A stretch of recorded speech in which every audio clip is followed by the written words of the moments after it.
While much of the NFL community attended the ESPYs in Los Angeles, Shedeur Sanders spent the day in Cleveland with families recovering from a residential explosion. He did not seek cameras or a red carpet appearance. He chose to be present in a neighborhood working through loss. Weeks earlier, an explosion at the Rainbow Terrace apartments in the Garden Valley neighborhood displaced more than 100 residents. Local officials reported that 42 families were left without housing. A father suffered burns over most of his body and remained in a coma. His two young children were hospitalized in critical condition. The damage extended beyond structures. Families lost possessions, stability, and routine. Cleveland City Council member Richard A. Starr described the moment as a family fighting for its future. Outside of local reporting, national attention was limited. Sanders decided to go to the site, meet residents, and help organize a day focused on relief and connection. The decision drew questions almost immediately. Some asked why he was not at the ESPYs, others questioned his motives. Sanders did not respond with counter-arguments. He explained simply that he felt an obligation to be present and that he would act on that conviction. This was not a team-scheduled appearance. He promoted the gathering himself, arrived without ceremony, and spent the day with residents. His approach emphasized listening, participation, and time. The event, which he called the Garden Valley Fun Fest, brought a large turnout over several hours. The purpose was straightforward: create space for families to reconnect and for children to play, even as recovery work continued. Sanders threw passes with kids on the blacktop, joined in games, and spoke with parents and grandparents about what they were facing next. He moved through the apartment complex and common areas with minimal staff support. Browns defensive lineman Michael Hall Jr. attended and interacted with residents as well. There were no speeches or staged moments. The focus remained on residents and their needs. Questions about visibility persisted as photos and short clips circulated online. Some criticism framed the visit as a substitute for a higher profile appearance in Los Angeles. Sanders kept to the same message. The priority was to support a neighborhood coping with displacement and uncertainty. He did not present the choice as a protest of any event. He presented it as the correct use of his day. When local media asked about his intent, Sanders said his goal was to provide families with a day of enjoyment and a reminder of community. He added that financial support can help, but that showing up in person also matters. Standing with people, listening to them directly, and offering time. The statement matched the structure of the day. He stayed on site, remained accessible, and left the focus on residents rather than on himself. The timeline mattered to him as training camp approached. Sanders did not connect the visit to his role on the depth chart or his draft position. He kept references to football confined to preparation, learning the playbook, protections, cadence, and timing, seeking guidance from veterans, including Joe Flacco, and staying ready for opportunities when they come. He has repeated that he has time to grow and intends to use it to learn the system and earn trust. The visit did not alter those priorities. He returned to his regular schedule the next day. Since arriving in Cleveland, Sanders has treated community work as part of his responsibilities. Before his jersey went on sale, he visited schools, including John Marshall High School, speaking with students about goals, accountability, and effort. He set public objectives confidently, such as long-term aspirations for the franchise, but paired them with routine work in the building. Meetings install, film, and on-field reps. The day at Rainbow Terrace fit that pattern. Identify a need, show up, contribute, and avoid unnecessary attention. For residents, the FunFest provided a brief reprieve from ongoing challenges: housing transitions, school logistics, medical appointments, and the paperwork that follows an emergency. For teammates and staff who observed, it was an example of a rookie investing time locally without seeking a headline. For Sanders, it reinforced how he plans to operate in Cleveland: be consistent, be present, and let action speak. The setting at Rainbow Terrace underscored the scale of recovery ahead. Families described the first weeks after the explosion: nights in temporary housing, efforts to replace clothing and essentials, coordination with agencies and community groups. Sanders moved from group to group, speaking with parents about their immediate needs, greeting elders who came to watch the activities, and encouraging kids who wanted to throw a football, run races, or take a photo. He kept the schedule flexible so residents could arrive and leave as they were able. Community partners and volunteers handled tables for supplies, simple games, and refreshments. There were no sponsor banners or organizational pitches. Residents organized as they usually do, checking on neighbors, guiding children, and sharing updates. Sanders' role was clear: participate, make time, and listen. The presence of a recognizable player brought energy, but the purpose remained practical: create a normal afternoon in a place that had not felt normal since the blast. Online reaction covered the full range of opinion. Some posts praised the decision and the event's tone. Others questioned why a rookie would skip a high-visibility awards show. Sanders did not try to manage that conversation. He maintained the same explanation. He chose to spend the day where he believed he could be useful, and then he returned to his football schedule. The approach was consistent with how he addresses other topics: answer directly and move on to the next task. The same measured approach appears in his preparation for camp. Sanders has not asked for public guarantees about reps. He has focused on install recall, cadence, and protection IDs, route timing, and situational work. He has sought input from veterans, thanked teammates who have provided guidance, and spent time with receivers and linemen to align on communication.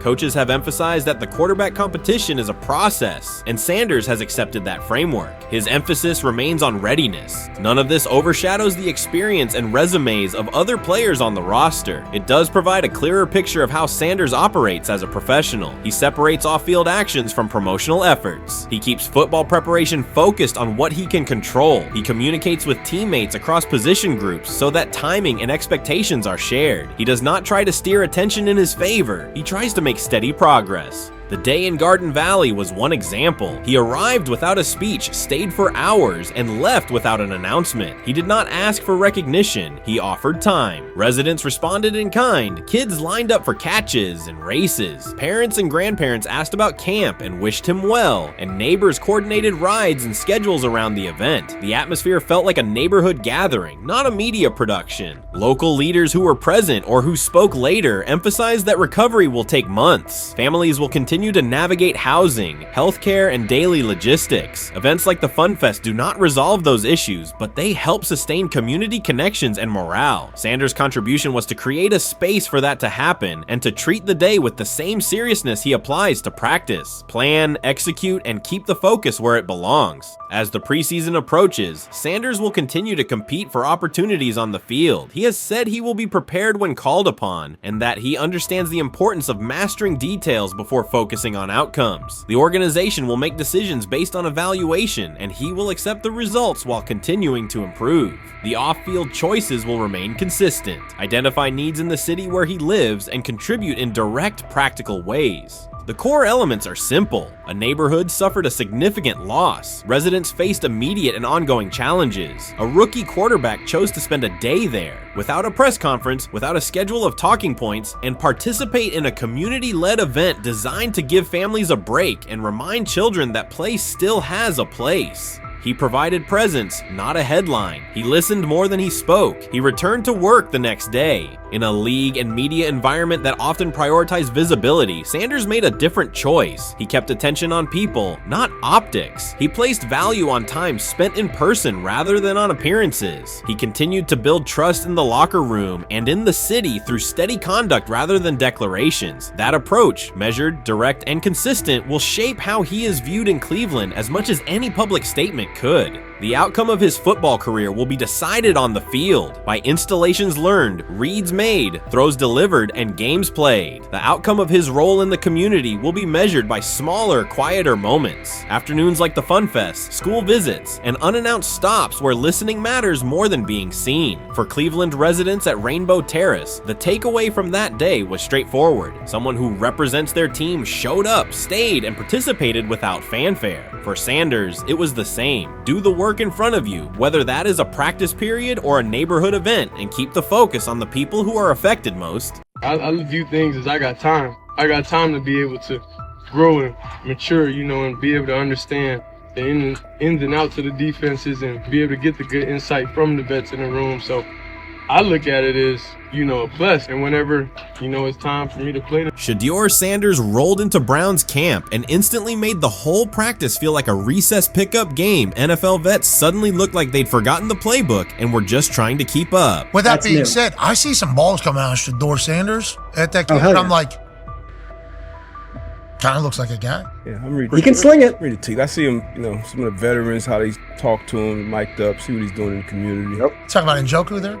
joker like that. But once you see, different little interactions and things like that, we know. I know he has the talent. We'll see. It'll be a competition that usually brings the best out of guys, especially young guys. So I'm interested to see how that quarterback situation. Right after Shedeur Sanders tightened his cleats and the Browns settled in for what they figured was a routine camp day, the whole vibe tilted sideways. No blazing comet, no UFO touching down at midfield, just a swagger-charged quarterback striding in like he'd crashed the wrong league and thought, yeah, I'll stick around and run this show. The Browns had no clue what storm was rolling in. You'd expect an NFL team to do a quick scout, maybe pull up a highlight reel or two, but nope. They greeted Shedeur with a shrug, only to watch him seize the field on snap one and run the whole operation like a seasoned pro. First and foremost, he's been the best quarterback in camp. Now look, Joe Flacco ain't had many opportunities. There was a whole day I saw he didn't throw the ball at all. Here's my theory on the situation. They already know who's starting in the number 2 is. They already know. Joe Flacco and Shedeur Sanders is already locked up. You're missing the boat, people. You're missing the boat. Your boy, Kenny Pickett and Dylan Gabriel, they're fighting. Shedeur didn't merely clock in, he hijacked the session. One moment he's loosening his arm, the next he's roasting veteran QBs like faded names on busted draft boards. Defensive coordinators everywhere had the same gut punch reaction.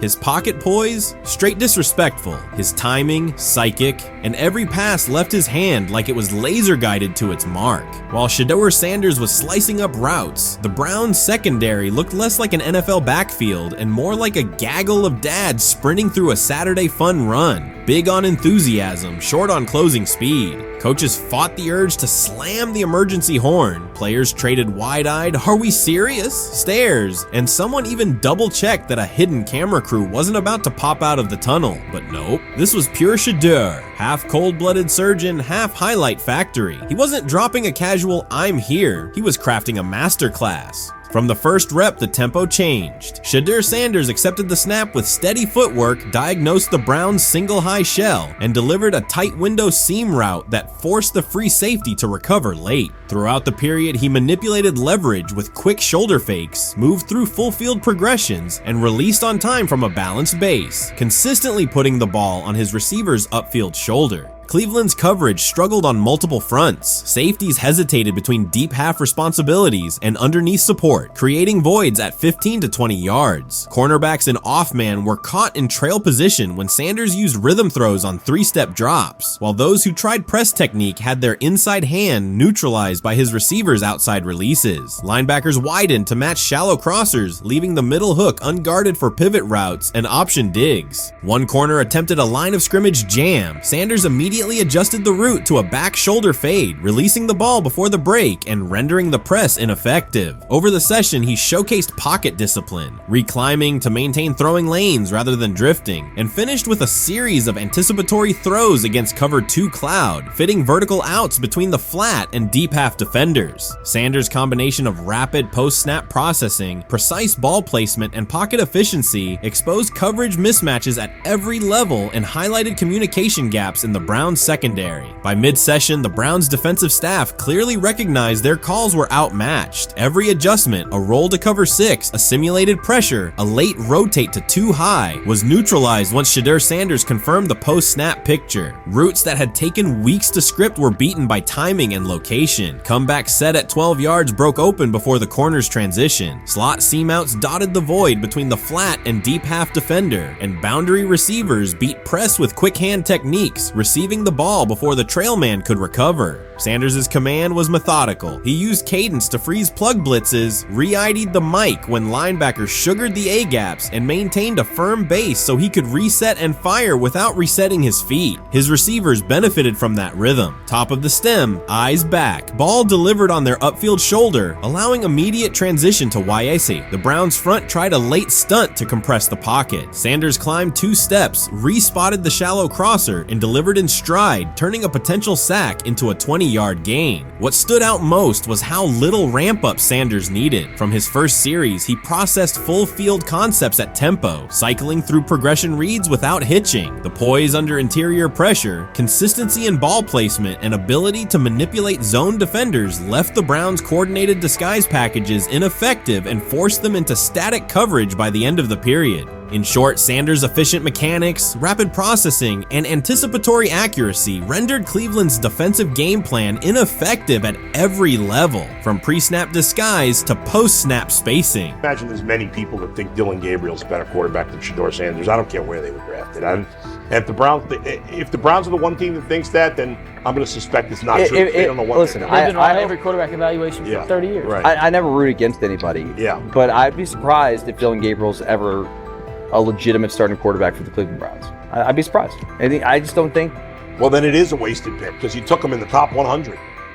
Yeah, but potentially. Yeah. May get away with it because of Shedeur. An edge rusher chirped at Shedeur Sanders between snaps, hoping to shake his rhythm. On the very next play, Sanders answered with a 30-yard laser, a deep dig from the boundary side that split the single high safety and the trailing corner. He hit the top of a 5-step drop, kept a firm base, and delivered on time to the receiver's outside shoulder, turning what should have been a routine rep into a sudden change explosive. From that moment on, every coverage wrinkle the Browns tried, rotating from cover 3 to quarter half, flashing a Tampa 2 shell, mugging both A-gaps, was met with a precise counter. When corners pressed, Sanders adjusted the route to a back shoulder fade. When safeties widened, he checked to a glance post. When linebackers bailed, he found the running back on a delayed option out of the backfield. Even late simulated pressures couldn't move him off his spot. He simply climbed, reset his feet, and fired. As Cleveland's defenders rotated through checks, Sanders manipulated them with cadence and eye discipline. He froze weak side safeties long enough to create intermediate windows, then feathered the ball into those lanes before help could arrive. When the Browns finally dropped 7 and matched every route, Sanders tucked the ball and converted 2 separate 3rd and 6 situations on the ground, reminding everyone that his mobility is as calculated as his arm. By the end of the session, the defensive coordinator's call sheet looked obsolete. Sanders had neutralized blitz looks, exposed spacing issues in zone, and forced the unit into static base coverage just to survive the period. It wasn't a camp drill anymore. It was a clinic on timing, processing speed, and controlled aggression, delivered snap after snap by a quarterback who never needed a warm-up lap to own the field. They never planned on taking him. The problem is,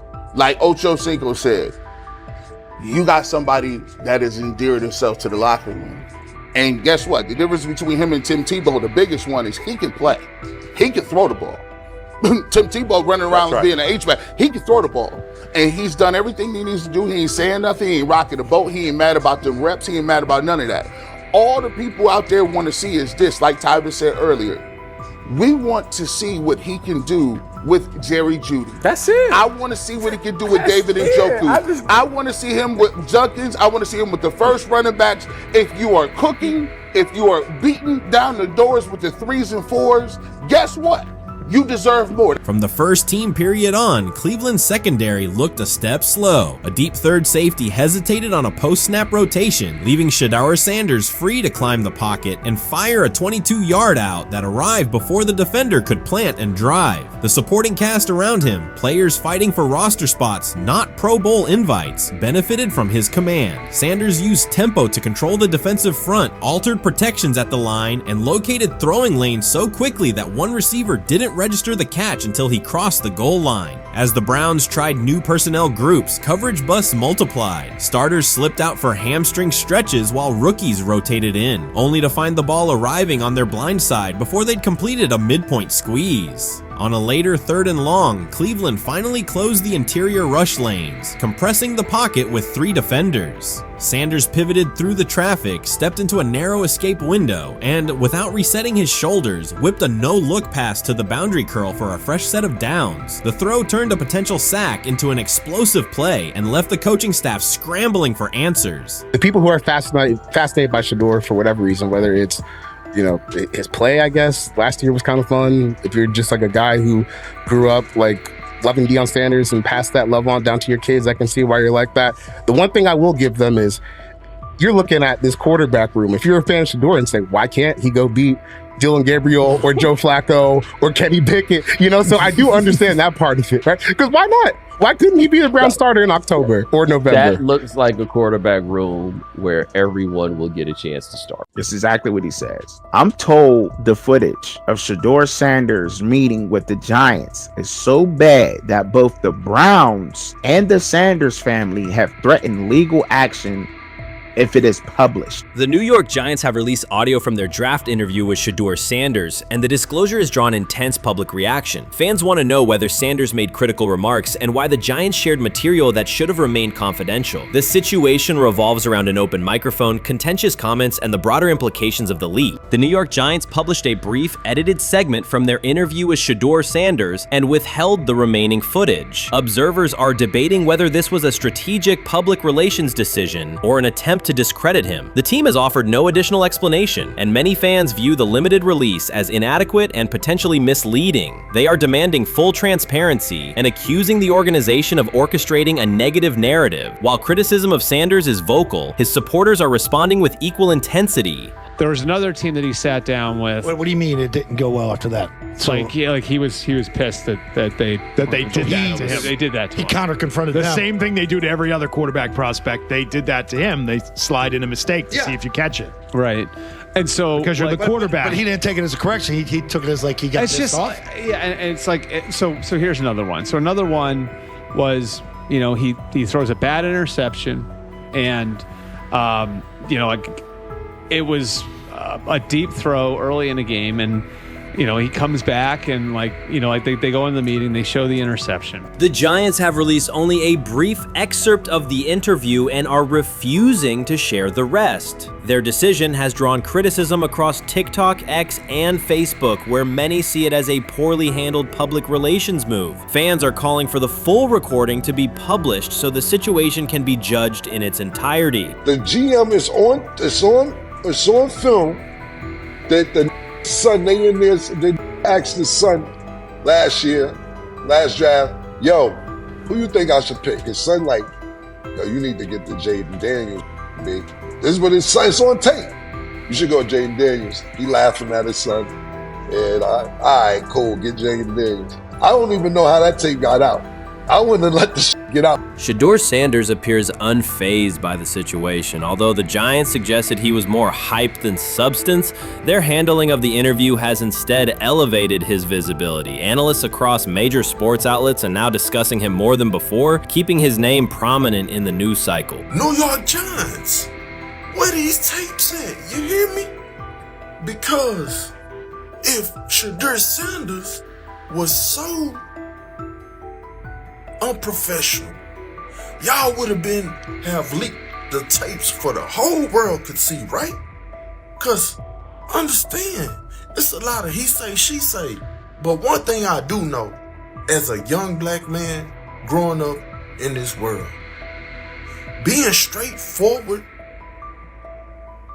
and not sugarcoat anything. The Giants' PR team appears to reject Sanders' family connection outright, a decision many view as unprofessional and lacking nuance. Internal discussions seem to have dismissed quarterbacks with prominent relatives as poor fits for the organization, revealing limited awareness of public perception. The response was swift. A single edited clip ignited widespread debate on social media, with fans asking why essential segments were held back and what the team might be hiding. Critics argue that if the full interview contains nothing damaging, the club should release it in its entirety. Online discussion intensified immediately and continues to gain momentum. What they do during the film and the combine and the meetings is teams will install mistakes intentionally planted in the install, and they want you to catch them. Shedeur didn't, and when a coach called him out, once again, it didn't sit well.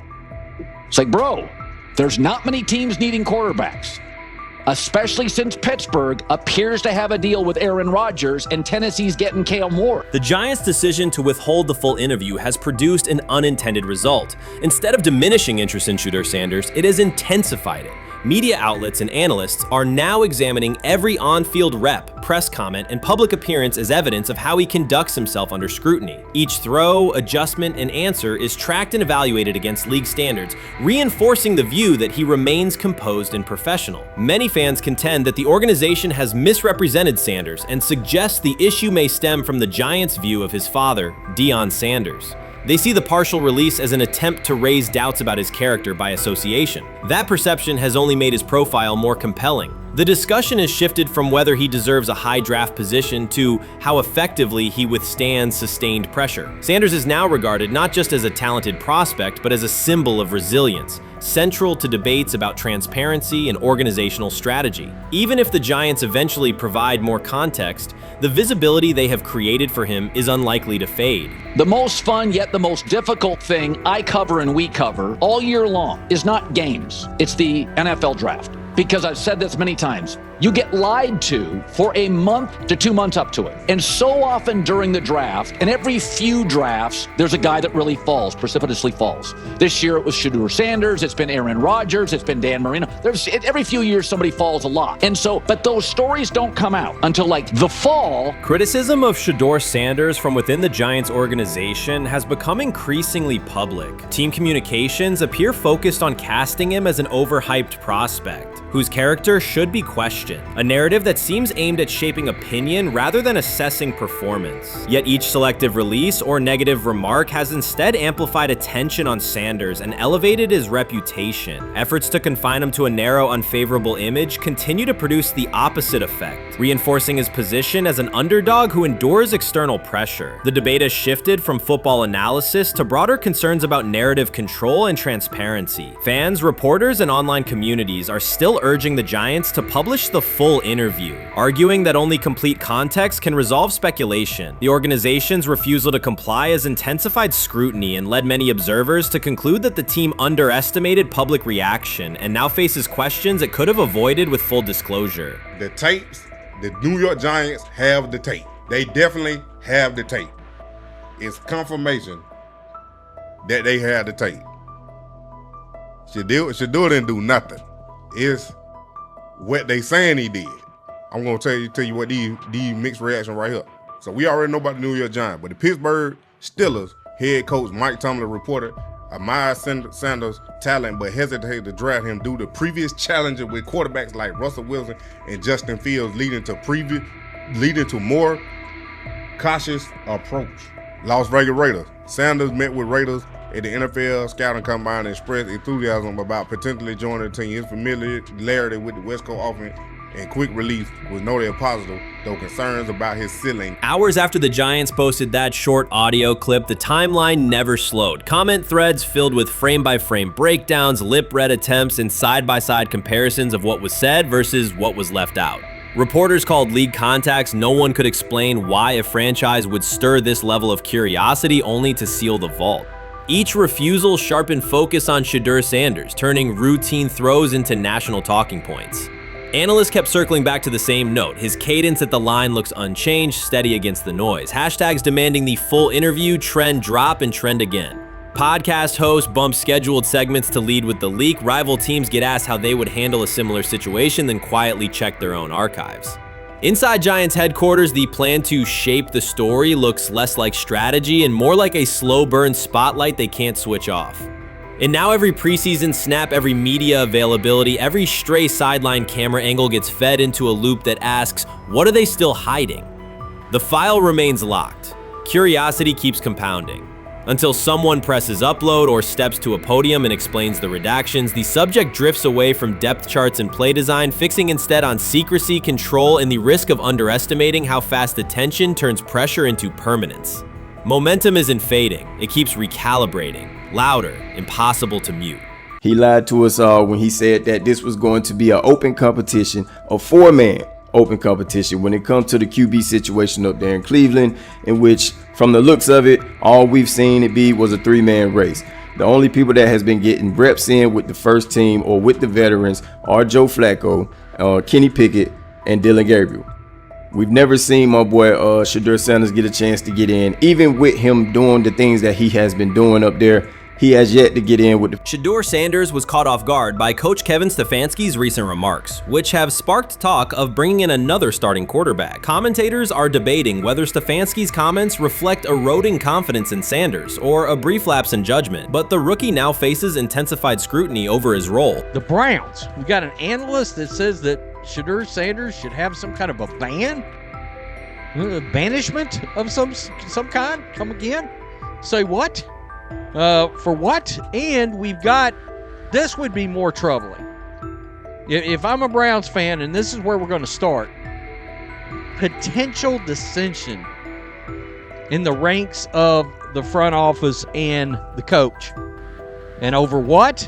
Quarterback. When a program's headline quarterback suddenly becomes the subject of sideline murmurs and quiet searches for replacements, the situation is unmistakable.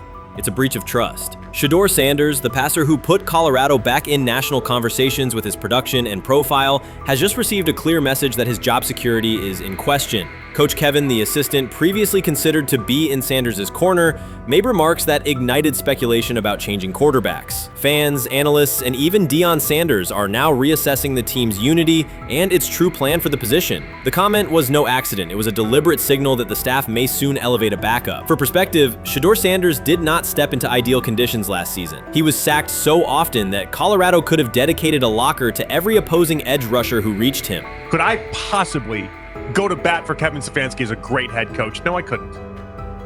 Could you go to bat against him, saying he's a horrible head coach? No, I can't. I think that's why we fall in the middle. I think that's why in a lot of these discussions, and that's why a lot of the rankings, you see him right now in that 15 to 20 range, somewhere in that middle pack of NFL head coaches. I've said earlier, Kevin Stefanski has already been given more head coaches than any coach I've ever seen in Cleveland. Starting with the decision to move on from Baker and him clearly still having another level to get to in Tampa. Last season, Shedeur Sanders often had to operate behind an offensive line that provided minimal protection, yet he still delivered precise throws and critical drives. At times, he seemed to be carrying a struggling roster almost on his own. Despite the constant pressure, he never complained, never threatened to transfer, and never acted entitled. He remained with Colorado because he trusted the program, trusted his father, and believed in the team's larger mission. That loyalty is why Coach Kevin Stefanski's recent statement that the quarterback competition is wide open struck so sharply. The remark implies that Sanders' starting role is insecure, as though the player who absorbed countless hits while holding the offense together is simply another name competing with walk-ons and first-year athletes who are still learning the cadence. This goes beyond ordinary coach language about fostering competition. It introduces genuine uncertainty about the staff's confidence in Sanders and invites speculation that Colorado is actively assessing outside options through the transfer portal. By characterizing the position as vacant, Stefanski has planted seeds of doubt that could quickly evolve into rumors and undermine the stability of the locker room. I'm sorry, but when it comes to quarterback, I'm going to defer to my head coach, generally speaking, especially one with Stefanski's track record and how he's viewed across the league. So this is interesting because it tells you Kevin Stefanski's not a Shedeur Sanders guy. And it also tells us who made these picks. Exactly. The Cleveland Browns made a rather awkward decision in the NFL draft, opting to take quarterback Dillon Gabriel in the 3rd round, well before he was expected to fly off the board. Then 2 rounds later, the Browns took fellow quarterback Shedeur Sanders. So what exactly is going on? Discussion has begun about whether Colorado is actively evaluating another quarterback and preparing for life after Shedeur Sanders. Analysts are debating whether Coach Kevin's move is calculated strategy or a misstep that jeopardizes team stability. Sanders remains a top NFL prospect, Deion Sanders' son, and the program's public face. His highlights dominate social media and his jerseys outsell the team's victories. Yet he is once again being asked to reaffirm his position. The issue is more than routine roster management. It intersects with the family dynamics that shape the program. By portraying the quarterback job as open, Coach Kevin signals to both Shedeur and Deion that the staff is willing to move on despite Sanders' stature. For Shedeur, sitting through film sessions while hearing talk of potential replacements adds an unwelcome layer of uncertainty to an otherwise proven resume.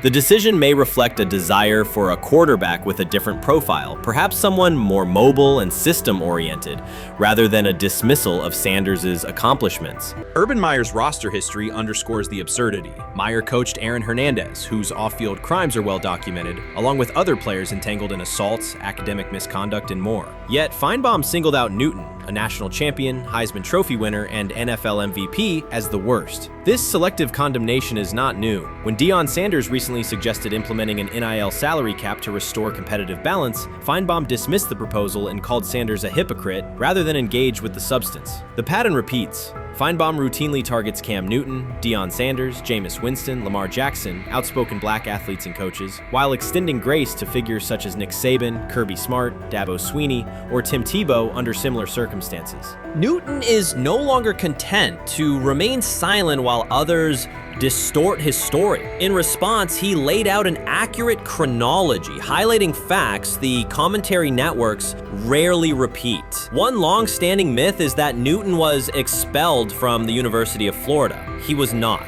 Tim Tebow held the starting job unchallenged, and Meyer had no intention of displacing his star. Like thousands of athletes each year, Newton transferred to find a place where he could play. The move was strategic, not disciplinary. He is with 3-2-2-5-3-17 to transfer to and Moorbeck. Meyer was. Critics habitually resurrect the 2008 laptop incident to tarnish Newton's entire career. Newton has acknowledged the mistake, but its relevance is overstated. The incident did not prompt his transfer, nor did it derail his trajectory. After leaving Florida, Newton enrolled at Blinn College, a Texas JUCO powerhouse, and led the Buccaneers to a national championship while posting dominant statistics. That performance earned him the opportunity to transfer to Auburn. At Auburn, Newton produced one of the most extraordinary single seasons in collegiate history. More than 4,000 yards of total offense, 50 combined touchdowns, an SEC title, a national championship, and the Heisman Trophy. Achievement compressed into a single year under intense scrutiny. Even that landmark season is recast by Feinbaum as a cautionary tale. He claims Newton ignored head coach Gene Chizik by diving for a goal line touchdown when told to kneel, jeopardizing the game. In reality, Newton explained that the decision was a collective adjustment made in the huddle after reading the defense.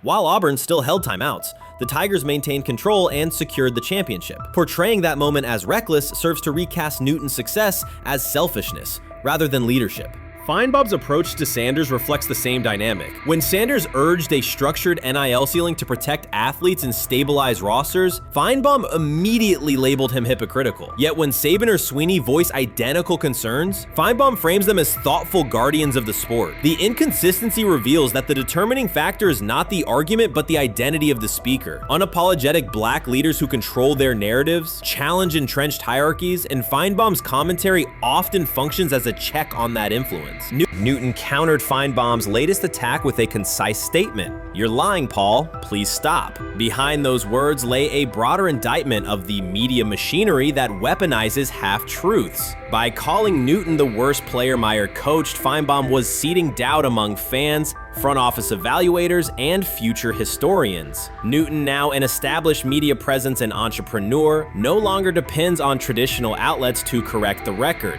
He reminded audiences of 3 essential truths. He departed Florida on his own terms, he led Auburn with support from coaches and teammates, and he captured every major accolade available in college and professional football without conforming to prescribed expectations. An unspoken rule lingers in American sports discourse. Black athletes may excel, but must do so quietly, gratefully, and without highlighting systemic inequities. Newton broke that expectation early by celebrating with unreserved joy, answering questions candidly, and refusing to minimize his personality. For some commentators, that confidence is reinterpreted as arrogance. Feinbaum's repeated attempts to undermine Newton follow a familiar script of policing behavior rather than analyzing performance. Yet, legacy rests not in a pundit's soundbite, but in tangible achievements and public memory. Newton's resume, Heisman winner, national champion, NFL MVP, speaks for itself. Millions of fans witnessed his impact on Saturdays and Sundays. Countless young quarterbacks saw someone who looked like them redefine the position's possibilities. The same is true for Sanders, whose player-first coaching philosophy and media savvy continue to influence college football's direction. Feinbaum's commentary cannot erase these realities. Newton, Sanders, Winston, Jackson, and others have already secured their places in football history. By publicly confronting misinformation, Newton set a precedent for athletes who now possess the platforms and technology to present their stories unfiltered. The microphone no longer belongs exclusively to legacy broadcasters. Newton holds it now, and he intends to keep it. A decisive shift that reduces the gatekeeper's influence and ensures that accomplishments are judged on merit rather than narrative manipulation.